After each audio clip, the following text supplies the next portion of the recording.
জাহাঙ্গীরনগর বিশ্ববিদ্যালয়ে চলছে ঈদ ও গ্রীষ্মকালীন ছুটি।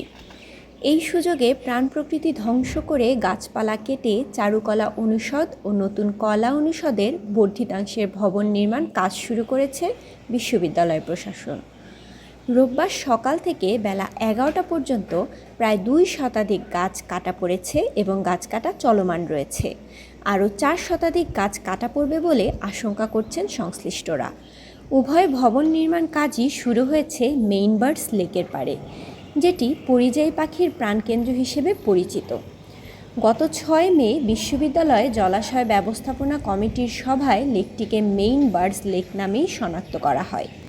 7.15 একর আয়তনের লেকটিকে ওই সভায় সংস্কারের জন্য সিদ্ধান্ত নেওয়া হয়, কিন্তু ওই স্থানে বহুতল ভবন নির্মাণ করা হলে নির্মাণকালীন সময়ে উৎপন্ন শব্দ ও বিশৃঙ্খলায় লেকটি আর পরিযায়ী পাখির জন্য বসবাসযোগ্য থাকবে না বলে মনে করেছেন পরিবেশ বিশেষজ্ঞরা।